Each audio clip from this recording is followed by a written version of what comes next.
प्यारे बच्चों, मैं जय कुमार पहुआ आज आपको ग्रामर में पहला chapter direct and indirect speech के बारे में बताऊंगा। डायरेक्ट स्पीच प्रत्यक्ष कथन को कहते हैं, अर्थात वक्ता के शब्दों को बिना किसी परिवर्तन के कह देना डायरेक्ट स्पीच कहलाता है। इनडायरेक्ट स्पीच अप्रत्यक्ष कथन को कहते हैं। वक्ता के शब्दों को परिवर्तित कर अपने शब्दों में प्रस्तुत करना इनडायरेक्ट स्पीच कहलाता है। जैसे हमारे सामने एक सेंटेंस है, he said to me, comma inverted commas begin, Rama is going to school, full stop, inverted commas closed. ये हमारे सामने एक डायरेक्ट स्पीच है।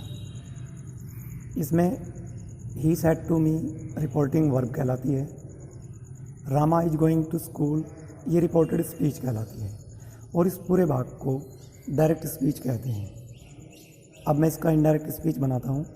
ही सेड टू को टोल्ड में बदल देते हैं, ही टोल्ड मी, जो कि मैं आपको अगली वीडियो में बताऊँगा कि सेड टू को टोल्ड में कैसे बदला।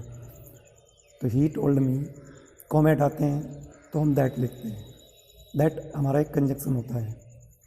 रामा जो टेंस है रिपोर्टेड स्पीच का, उसको हम बदलते हैं। इसमें इज है तो इज को वाज में बदल देते हैं।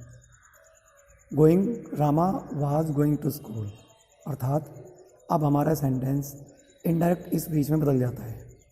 ही टोल्ड मी ये प्रिंसिपल क्लॉज कहलाती है, अर्थात मुख्य उपवाक्य।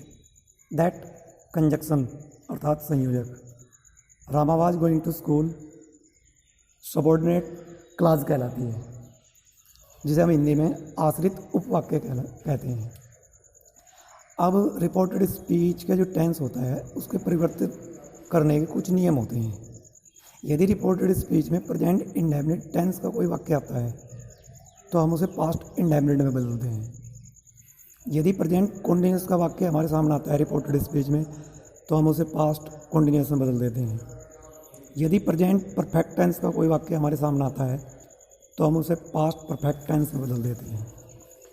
यदि प्रेजेंट परफेक्ट कॉन्टिन्यूअस टेंस का कोई वाक्य आता है तब उसे हम पास्ट परफेक्ट कॉन्टिन्यूअस टेंस में बदल देते हैं। ऐसे ही पास्ट इंडेफिनिट, पास्ट परफेक्ट और past continuous, past perfect continuous, past perfect tense, past perfect continuous tense, ये दोनों नो चेंज हैं, अर्थात इनमें हैड प्लस वर्ब थर्ड व हैड बीन का प्रयोग होता है, जो इनडायरेक्ट स्पीच में सेम रहती हैं।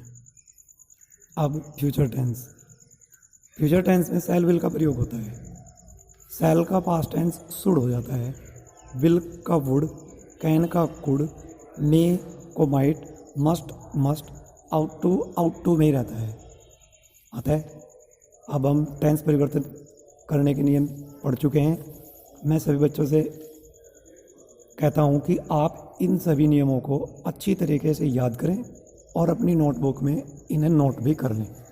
अगली वीडियो में मैं आगे आपको जो प्रोनाउंस चेंज करने के नियम होते हैं उनके बारे में बताऊंगा।